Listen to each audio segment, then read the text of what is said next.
As highlighted in the video, the future is now. We're all making decisions and investments today that will shape our energy future. We can't afford to get it wrong. While none of us can accurately predict the future, we can and must think about things more clearly in order to chart the best course ahead. We wanted to invite your ideas into this process. We sent you a survey leading up to the symposium. The survey consisted of a few simple questions, asking your opinion about certain factors related to the growth of renewables, climate change, the amount of electrification, and load growth. We had a tremendous response, and thank you for those who responded to the survey. We will see together how your predictions play out right here on the stage, essentially what your collective crystal ball says. I would like to introduce to you Dr. Ron Dembo. He is one of the world's leading authorities in risk management, both as an academic and in business. He is a founder of the world's largest enterprise risk software company, Algorithmics, Inc. He has authored numerous books and authored many international technical papers. He is the founder and CEO of Zerofootprint, a clean tech services company where climate wisdom is his latest endeavor. Ron Dembo. Thank you.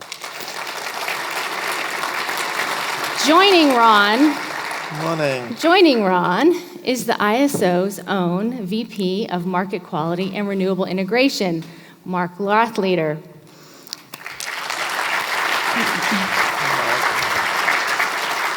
We have a lot of very smart people at the ISO. In my opinion, Mark is about as smart as they get. Our Q&A will be handled from a voice from the floor, a familiar face, John Danner. Please stand, John. John is a Wall Street Journal best-selling author and senior fellow at UC Berkeley's Haas School of Business and a visiting professor at Princeton. John's been a valued partner for me in developing our program today. So to start us on the trip down the yellow brick road, Mark. Thank you, Joanne. So as I was preparing for this discussion, I had to seek some wisdom of Donald Rumsfeld. There are things we know we know. There are things we know we do not know. There are things that we don't know we don't know. I'm trying to get it as accurate as I can. The point is that we have to deal with uncertainty. And really, that latter one, the unknown unknowns, is really one of the most challenging ones, in that you don't know what you don't know, but you have to still plan for it. So in a way, that's what we're going to do today. Ron and I are going to step through a process for evaluating the future of the grid based on uncertainties and unknowns. But before we do so, I wanted us to get in our frame of mind what changes over time. And we're going to be talking about things happening in 2050, 32 years away. Well, let's go back 32 years and see what's changed. 32 years ago, if you can think back, a little pop culture, music, Madonna, was the top of the charts. TV shows, Magnum PI, it's back. The stock market, what was the Dow Jones in 1986? 1,895. Moore's Law, everybody knows Moore's Law, right? Transistors, number of transistors on a chip, okay? In the 80s, about 30,000 transistors on a chip. Today, almost 20 billion. Now, back kind of in our industry, in the 80s, where were we at? Our load has increased by about 30% since 1980. Regionalization. We had a grid that basically bilaterally traded with each other, but we had many balancing areas. And in fact, in California, we had 3 major balancing areas additional that were basically the 3 investor-owned utilities. And we combined those up into one to get efficiencies. Governor Olson described in the 80s we were about 1% renewables, and now we're approaching 33%, heading towards 50% and beyond. So the point is that if you look back, you can see, and if you were back then, you would not have been able to see what those changes were, be able to predict those changes fully. But yet they came upon us. There was another one that was interesting because it's really kind of the unknown unknowns. In 1986, Chernobyl nuclear accident. That event changed the course, along with TMI, 3 Mile Island, changed the course of the nuclear industry. So, as we now look forward, we can contemplate what's going to happen in 32 more years. And I think about it, and I think about my kids, and them explaining to their kids what's happening. And I was thinking about this, and one of the interesting things is that my children may be explaining to their children how Grandpa, at one point, used to drive a car that was an internal combustion engine. And it's going to be completely foreign to them what that is in only 32 years. So, with that, we're going to take you through a process, Ron and I. Ron using his expertise in terms of risk management, as well as climate change, and me from the perspective of the grid, what's changing on the grid. And we're going to take you through a process to illustrate. These are not meant to be the definitive numbers. We don't make decisions today, but it's kind of describing the process by which we can go through to have a consistent methodology for evaluating risk as the system changes significantly. With that, I'm going to turn it over to Ron, and we'll step through it, and we'll interact along the way as we go through this.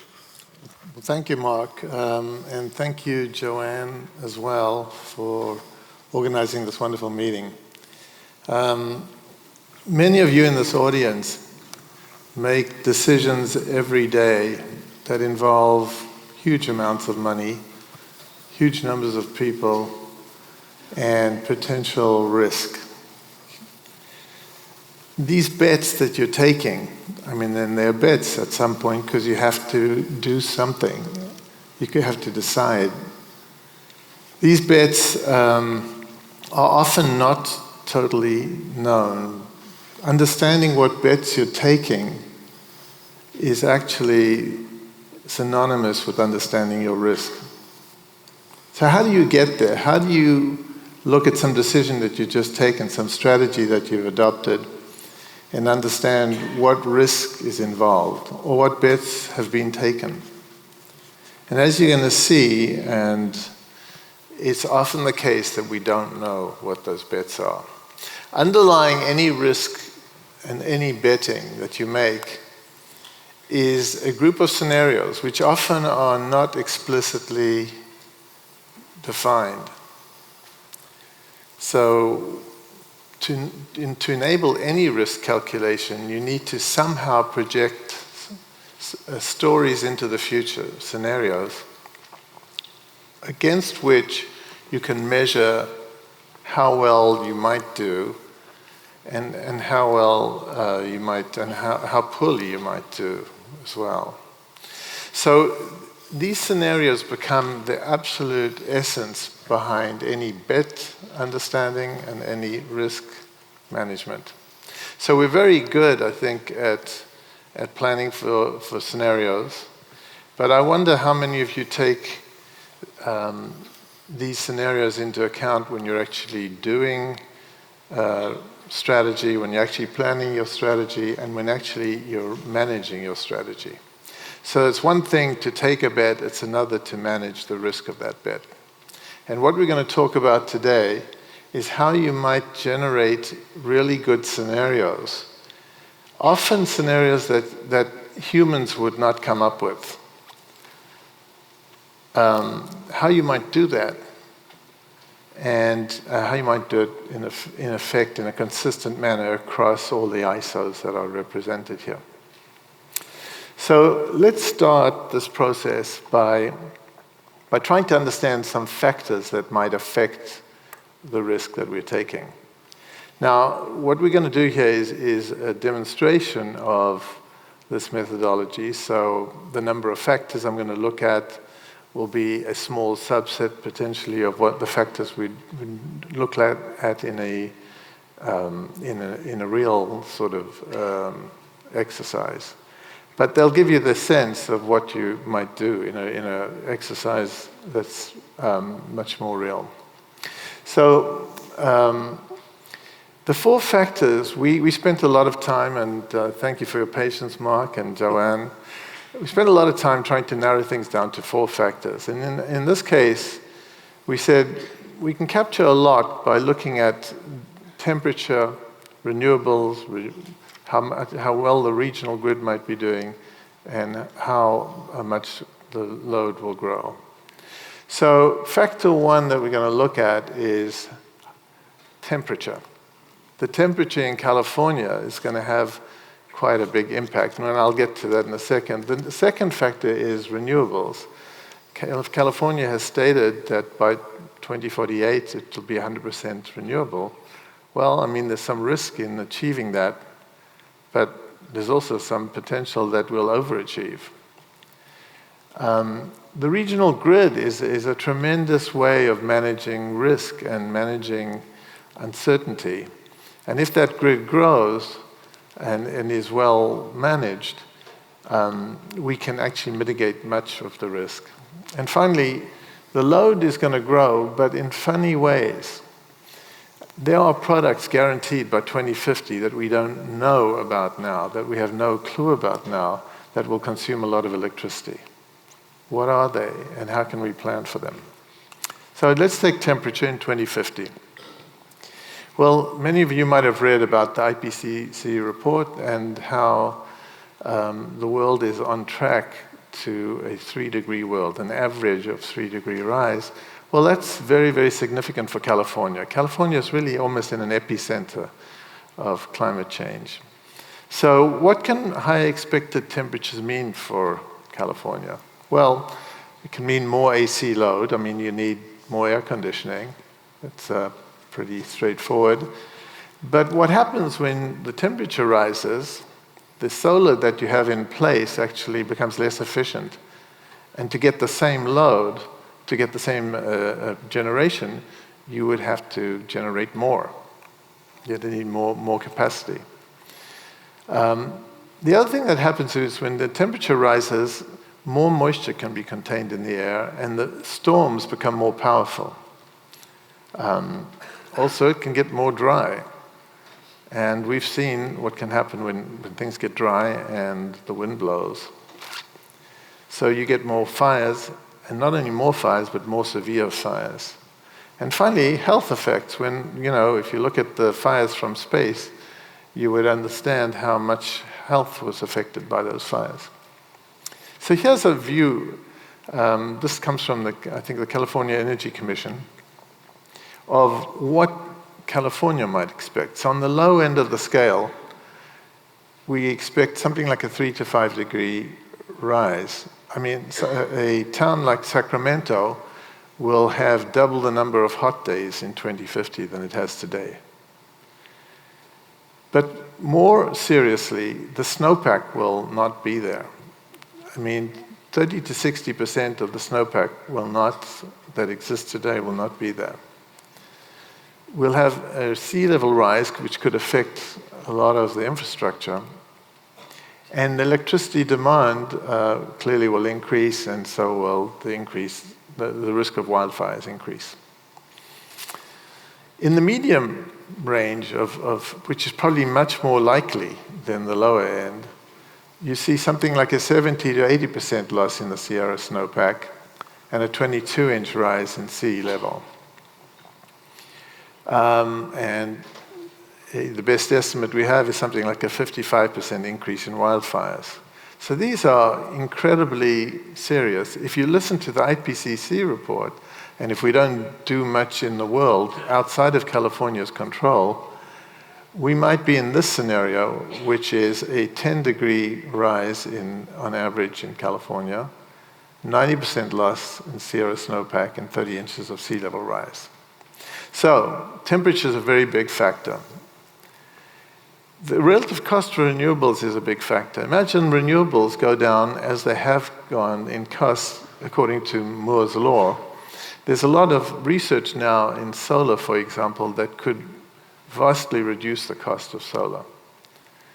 So what will happen if we look at renewables as a factor? Well, renewables are going to affect the adoption of certain technologies, for example, electric vehicles. They're going to affect the costs. The relative cost of renewables is going to affect the cost to the Californian budget. But I think what's most interesting, and it's not written down here, but in the back of our minds, is innovation. As renewables come down in price, we're going to start to see products that we didn't know about. If you think back, not so long ago, there were no iPhones or iPads or iMacs. And think of there weren't any Bitcoins, there wasn't mining. And think of how much electricity is now being used for those. In the history of solar, the cost decrease has been exponential, much like the decrease in cost of chips. So if you look at this price history, what used to cost $76 per watt in 1977, today costs 30 cents per watt, and it's still going down. Wind has also seen an exponential decrease with a little bump at the bottom there. But I'm actually involved with some companies that are doing major work now on improving the efficiency of existing wind, and we're going to see some very big price declines. So what about the future? So the latest forecast we have is that solar costs will drop by 60 to 70% more by the time we reach this horizon of 2050. And onshore wind might drop 50%. These numbers are probably going to not be true. Okay? A single forecast, a point forecast of the future, is like throwing a dart at a board. And, we've probably gotten used to not believing that they will actually happen. But the question is, what will happen, or what can we do if they don't happen? So, but ultimately, one statistic, which is renewables will undercut the power of fossil fuels, I think is something that will happen. The question is just when. Battery storage is also getting so much investment today, and there's so many advances that I think this is going to be a huge revolution. And with battery storage, and with battery storage being ubiquitous, you will see lots more innovation. So regional collaboration here, I think, is something that's been discussed. It exists to some degree. But imagine a much more collaborative electrical system in the West. Imagine how much that could deflect some of the risks that we might face. So regional collaboration becomes a very interesting factor because we reduce cost of supply and demand, we actually diversify our sources, and so on. And this could lead to possible cost reductions. So I'm going to turn over to Dave for a second to talk about why he feels regional collaboration is so important. So on regional collaboration, we know it's a spectrum and and a continuing evolving phenomena. In other words, as I indicated earlier, we started with 3 balancing areas, investor and utilities. We formed the ISO. That's one level of collaboration. We've seen collaboration take place in the forms of the energy imbalance market. We've seen significant benefits of that. But that's focused mainly on just real time, so there's a limitation about those benefits, but they are significant still. The question from here is, what types of collaboration can we achieve going forward, and how do we achieve those, and what do they bring to the effort? We're looking at potentially leveraging what we learned in the energy imbalance market, and is there ways to extend that into the day-ahead market whereby there's collaboration and ability to get additional benefits out of a unit commitment process that is optimized over a wider footprint. The energy imbalance market now covers about 50% of the load footprint in the West, and it's moving towards about 2/3 of the footprint in the West. In the long run, by 2050, if we think that far ahead, is there a possibility of a region-wide, WEC-wide region and collaboration? I think the potential is there, and based on your input, I think you showed that potential, at least the evolution of collaboration, will continue. And so I think that factor and how it affects our ability to manage the grid and achieve our low carbon objectives will be part of the analysis. So the final factor we looked at was load growth. So load growth is very interesting, particularly because of the effects of innovation, which are hard to predict. But load growth will change due to sector switching. You know, people will heat buildings with electricity and not with gas, for example, when the price of electricity comes down and the GHG effects come down. Load will also grow because of temperature-sensitive loads. We need more to heat and to cool, and we need more for the loss of efficiency. So we expect, of course, that the demand for electricity is going to increase, in particular because other sectors are going to decarbonize. In that little graph you see, there's a little bump in around 2030 where we see it rise a lot. You know, it's pretty much stable between now and 2030 and then rise a lot. And that's because of switching. Because by that time we believe, the energy from renewables might be so cheap that you'll start to contemplate different forms of heating, cooling, and so on. So how do we take these loads and from them, and how do we take these factors and from them generate scenarios against which we can plan? Let me first deal with something, and here's a bit of technology and tech stuff, so I hope it's easy to follow, but if not, we can talk about it afterwards. When we look at those factors, we know exactly what they are today. We can measure them. But as we go further out into the future, they become uncertain. And as that future gets further away, the uncertainty grows until you get to 2050, when you have a large band of uncertainty.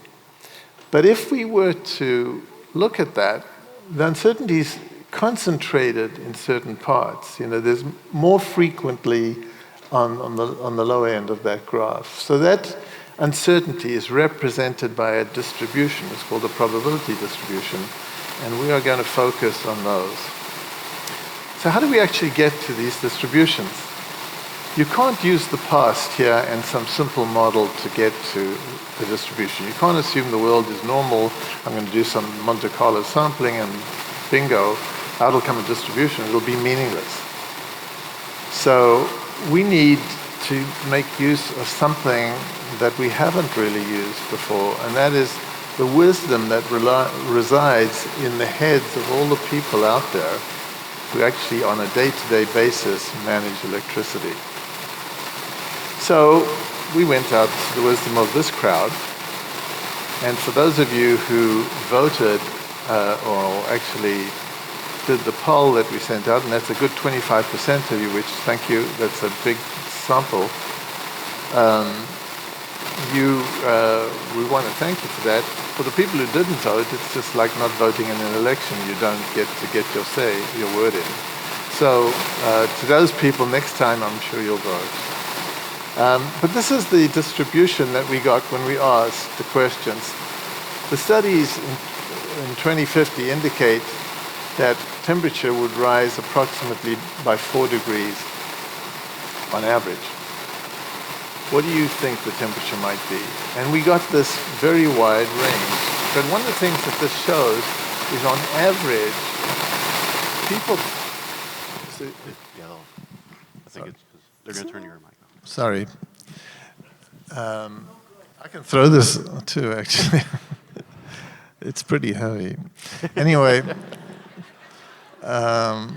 what people felt was more or less, you can see it's weighted towards the center. In other words, we don't really know whether it's going to be more or less. But the good news is that there were people on either side of that spectrum. Some people who thought it was really, very unlikely to rise, or will actually not rise as much as 4, and others who thought it'll be much worse. And that breadth of voting and thinking is something that you only get when you go to the crowds. If you took 6 experts in your utility and asked the same question, you're probably talking to the converted. You all talk the same language, you think the same way because you've been working together for so long. But if you go out on a much broader scale, you get much better results. So let's look at the second one. We looked at the uncertainty of renewable energy. How many felt that the renewable costs would actually be much lower or much higher than expected? And this was an interesting one. This was, I don't think we predicted this, right, Mark? It's sort of that most people here felt that renewables will actually be much cheaper than we expect them to be. And this is your votes. When we look at regional collaboration, this was also a pleasant surprise that, and I can ask you, how many of you in the audience, you can raise your hands, think that this is accurate, that regional collaboration would be much, much more prevalent than it is today? Let me see a show of hands. So actually, this seems to indicate even more strongly than the show of hands that I saw, that regional collaboration will be there. Now, load growth is similar to the temperature graph, where it's slightly skewed to the right. In other words, some more than 50%, but just a little more, expect the load growth to be more than what we expected. But this is, and there's a lot of uncertainty. You can see the range. So let me give you an example of why this is important. I'm going to take an example, and I hope I'm not going to offend anyone, but I'm Canadian, so it's probably okay.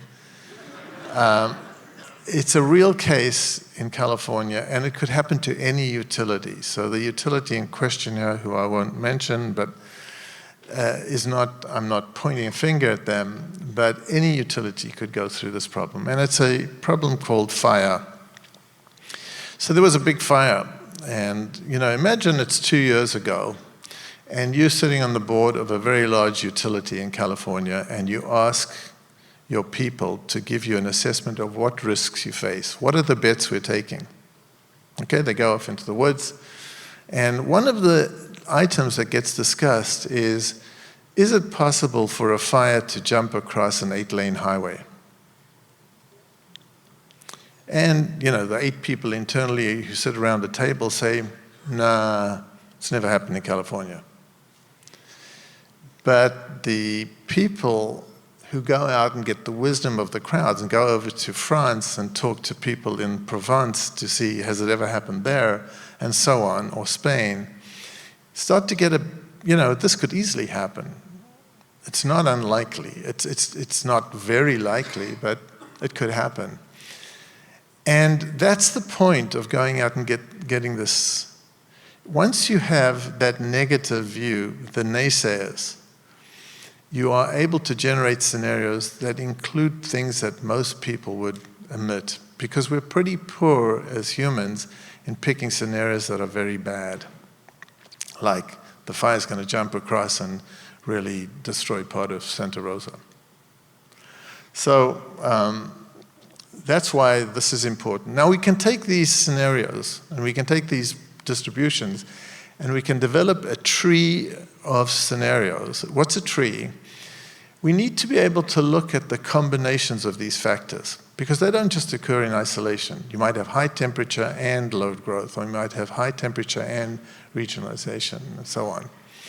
Or all four might take on values. So what we do is develop a tree, much like a decision tree, and that tree really, on each path in that tree, you will have a collection of scenarios. So it goes something like this. On the left we have a tree, and I'm going to expand that tree, so don't try and read it even. But on the right is one of our distributions. And we get very interesting information from that distribution.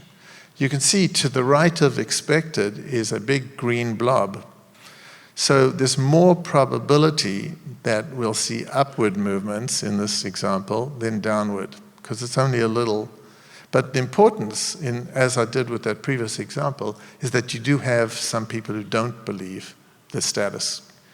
You know, everyone, you know, there's group thinking, but you really want the people who are on the other side. Think of recent elections or Brexit or someone. Same story. This also gives us the range of possible values that we might see by looking at the extremes of the distribution. So this enables us to create a tree for CalISO, for example. So here is a tree which starts off with the temperature. Is it going to be higher than expected or lower than expected? Then renewables. Are they going to grow more or less than expected? And then regional collaboration. Will it be more than we expect or less? And finally, load growth. Will it be more or less? And if you look along that tree, there are paths that link those factors, and each path is a scenario. So for example, this scenario says temperature will be cooler than expected, renewables are more costly than expected, and a regional RTO is not formed. And then load will be less than expected. This is the case that CalISO named business as usual. Okay? Let me just explain a little bit about business as Yes. usual. Okay. So it's really not saying that the business as usual, that the costs are not coming down. It's basically saying, what if the costs don't come down in renewables and they kind of stay at the current levels rather than coming down? Regional collaboration is more or less, do we get a more robust regional collaboration, or do we stay where we are with the energy imbalance market? And then load growth is, again, increased load growth or not. What I did was we take these in combination, because it's really the combination of those events that lead to the estimated cost and impact on GHG. And so we did this. It was effectively my guess, my estimate. These are not robust numbers in terms of study, but they kind of give a methodology. If you wanted to do a robust study and you wanted to dial in those numbers, this is how you would look at it. So what we've got here is everything that you're going to look at is measured relative to that scenario, the costs. So here's another scenario, for example. In this case, the temperature goes up to 4 degrees, and renewable targets have exceeded, the lower cost estimate. So we're doing better in renewables. The regional RTO is really humming. It's going full tilt, and the load is less than expected. Under this scenario, which has a probability of 21%, and I'll tell you how you get probabilities, the cost is something like 24 billion more than what we expect in the business as usual case. And GHG reduction is 5 million tons. So we get a probabilities in the following way. It turns out that the probability of a scenario is the product of the probabilities along that tree. And they are conditional probabilities because if the temperature rises, you know, it will affect potentially how much renewable we have. So Ron, if I could, before we move off of that one. So that last scenario was your scenario. That's what in an aggregate you determined was the most likely scenario. So you actually expect that the temperatures will rise higher than the expected. Renewables will be actually lower cost than expected. We'll have a higher level of renewable or regional collaboration, and load growth will be less than what we expected. So that's the expected outcome. And in terms of the cost that goes up, that's largely driven by the fact that the temperature rise itself causes cost to increase because of the infrastructure impact of climate change itself. The rest of those, in combination, the renewable, regional collaboration, and load growth, actually are cost and GHG reducers. So, this actually reflects the wisdom of this crowd. So that's what you think is going to happen. The worst case scenario turns out to be in this analysis when temperature goes up, you know, renewable costs are much higher than we thought they'd be. Regional collaboration doesn't really happen, or it doesn't happen any more than it's happening now, and load growth is higher. Under that scenario, we're going to expect a cost of 58 billion more than we would in the expected case, and there'd be a GHG increase of 28 million tons. So we can go through many of these scenarios, but you can see that the discussion actually now starts as follows, and this is where the power of scenarios comes in. The discussion between management and the board should be around what are the scenarios we're using to base our strategy on, and what are the scenarios that generate the most risk, and what should we do about them? There are two things that a board could do. So this is English, because the scenario is really just plain language. The two things you can do is you can ignore a scenario. You can say, well, as a company, we decide we're not going to take that scenario into account. And that is an out-and-out bet. It's a business decision, and sometimes you're betting at all times, and that's a bet. But at least it's an explicit bet, and that's what's really important, in my opinion. This, when I started my previous company in banks, was not the case. People would not have this kind of discussion. The boards would have no clue about what the true risks were. Today, this is commonplace. It's legislated by the Fed Reserve. So how do you take all of those scenarios now and put a value? How did we get those values? And this is what's really the third part of the analysis. We have to look at the entire infrastructure of CalISO, which is shown here in the map. And then what we do is we map a scenario onto that. So for example, if the scenario is a temperature much higher, we expect more wildfires, and we need to look at the temperature effect on wildfires and map it to where the infrastructure is. That tells us what part of the infrastructure is going to get damaged. I mean, you can think about that right here and now. I drove yesterday through Napa Valley and passed a lot of damaged trees and damaged infrastructure. And that's a big cost to the system. So poor Mark had to sit at night and weekends and leave his family and did a lot of that calculation, which is exactly this. But in a real setting, it's really a big data exercise. You take the geospatial data on your infrastructure, you overlay over that data the geospatial data of expected fires under that scenario, and from that you can get some costs. So we know that drought affects availability of hydro resources. We know that sea level rise affects infrastructure in very special ways. These things have been studied, and we have good estimates for what those effects might be. And finally, we know that wildfires, which are becoming firestorms now, are threatening the grid infrastructure. So the question is, what do you do with this information? You come out, and so you go to the board and you say, here's the worst case scenario, and it's going to be quite damaging to us, huge cost overruns and so on. And if you decide not to ignore it, you can hedge it. You can do things that minimize that potential risk. And the big question that has to be resolved, and this is where the board management discussion should be, is just how much should we hedge? It's not whether we should hedge, it's how much. So when you think of that Santa Rosa example I gave, if you felt that that was a slight possibility and would be extremely damaging to the utility, then what you would do is you wouldn't throw all your money on that bet, but you'd say, look, let's do something that would mitigate the risk of it jumping the highway. So guys, assume, this is John back here, John, assume for the somewhere moment that everybody in this audience flunked statistics. And they're asking the question, okay, I get the importance of being able to project and anticipate potentially different kinds of futures. What's the practical implication of this for the regional grid as you guys think about it? Can you give us one or two examples?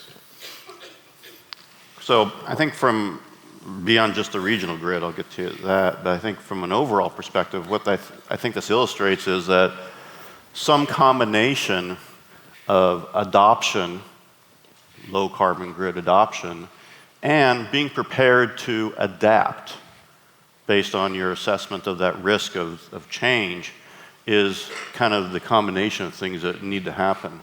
I think we're in the adoption phase. We're doing the no regrets or least regrets things right now. And in that regard, I think a regional grid is a no regrets prospect. So the regional grid, from your point of view, survives as a robust strategy, independent of the 3 or 4 scenarios that you developed with the help of this audience. Yes, I think it has benefits unto itself, but it obviously plays into and supports and reduces the risk and the impact of that risk of these scenarios. So where adaptation meets risk is in the scenarios. The same scenarios that you use to calculate risk or generate strategy are the scenarios that would guide your thinking on what to adapt to. And the Santa Rosa example was about that. The other thing is, doing this in a real context will be an exercise that you don't do once and wait till 2050. You're going to be doing this annually. It's the way we would contemplate it happening is at least annually you revisit this whole thing, because basically, for sure, new information will arrive which will change our view of those risk factors, skew the distributions in different ways, and result in different costs. And I agree with that, and just the time frame. Our normal planning process is a 10-year process. It's not a process that looks out to 2050. And as a result of that, as Ron indicated, this continuous look, moving window of looking at it as things change, you would eventually capture that in your 10-year look-ahead window. And so I don't think today we would necessarily make infrastructure changes for 2050, other than things like the renewables, doing those things that are least regrets. But you wouldn't be redesigning your system for a 2050 higher temperature outcome. But you would be watching it, and you'd be evaluating that every year. And eventually you may find that you do need to start doing some of those upgrades because of those changing conditions. So Mark, one of the things, John, just to elaborate on that, John, some things will be pretty obvious even at this stage. For example, adaptation with respect to fire. The potential for fire will destroy distribution, for example. in some cases. So we might have distribution lines going right through fire areas. In fact, we drove yesterday through a fire area that had just happened, and there were distribution lines being put up exactly where they were before. And, well, that's not adaptation. So we know that certain areas are very susceptible to fires, so we should probably, reroute or bury cables. Or switch lines out of service. Yes. In conditions that are at risk. Yeah. So, Mark, you and Ron identified these 4 factors. What are the next 1 or 2 factors that might have added even more robustness to the analysis that you did for us? What might be an example? I think from a big scale, there's other factors such as innovation, and I think it's incorporated into the renewables, but I don't think the way the question was asked, it really gets at the level of innovation. Is there something big coming down the innovation pipeline that can change the world? Storage technology, you'll hear about more of that later today. But I think there's other things that are event-based and that we didn't factor into the risk, but we have to consider. Hacking. What if there's a big hack attack in the grid? That would change the course of where we would go next. Yeah, I think the risk of hacking is a really good example of a risk you wouldn't want to ignore. So assume for the moment that the audience likes this approach to trying to anticipate different futures. What's next in terms of how you would put this into action? Think about it both from the point of view of CalISO and potentially for the regional perspectives that are reflected in the audience. How might this be refined, developed, expanded, and put to use? So one thing I can think of in a sort of dream scenario, the regional grid participants get together and say, you know what, let's develop a series of factors that we all agree on that would be common to us. We might have subsets of them for each of us, depending on where we are. But if we could use the same input data, then at least we can compare apples with apples. And it might lead to a sense of risk and planning that we could do jointly much better than we do today. Mark? You've got an interesting perspective on this one because you basically oversee the control room that is the ultimate proving ground of whether or not we've made decent bets about the future. You have to deal with it minute by minute, moment by moment, day by day. Where would you see the potential application of this technique, this methodology, going forward? So I think applied correctly, and I think applied with some common sets of inputs, I think it can lead to a grid and a regional grid that is designed around those, as I stated earlier, the known knowns and the known unknowns. And I think you can factor in at least the exercise through a regional collaboration and discussion, you may uncover some unknown unknowns. And you may be able to evaluate those as additional factors in this process. And I think if you do that right, from a grid operator, the success of that comes down to we keep the lights on. So my last question is, would any of your analysis or recommendations or conclusions have changed, or have they changed, since the release of the UN report last week? I think there was a funny little moment there where we were looking at the polls, and there was one poll taken, we had something like 190 people responding, and that was before IPCC, and then we had another 30 or 40 people come in. There was a little bump, maybe.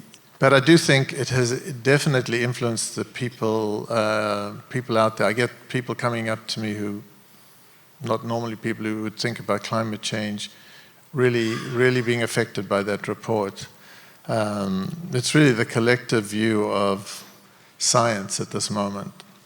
And I think it has definitely affected people's view. So I think a report like that comes out, it will skew the distributions.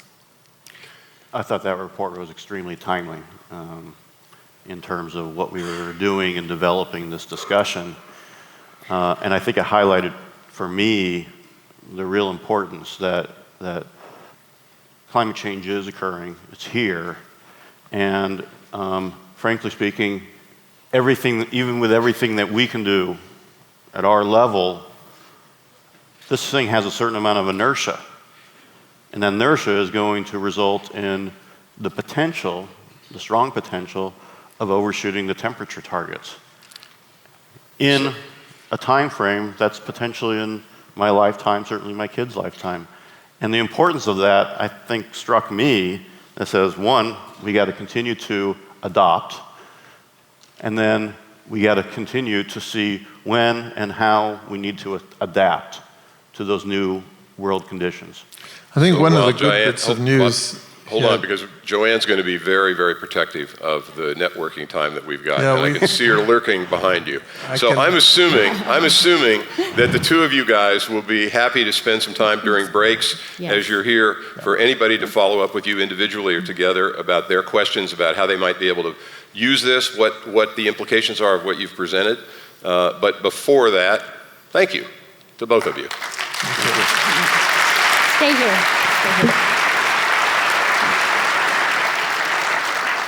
Thank you, Ron, Mark, and John, for that great discussion. Good job. Thank you. I think, Ron, you seem to come with some bad news. More fires, more flooding.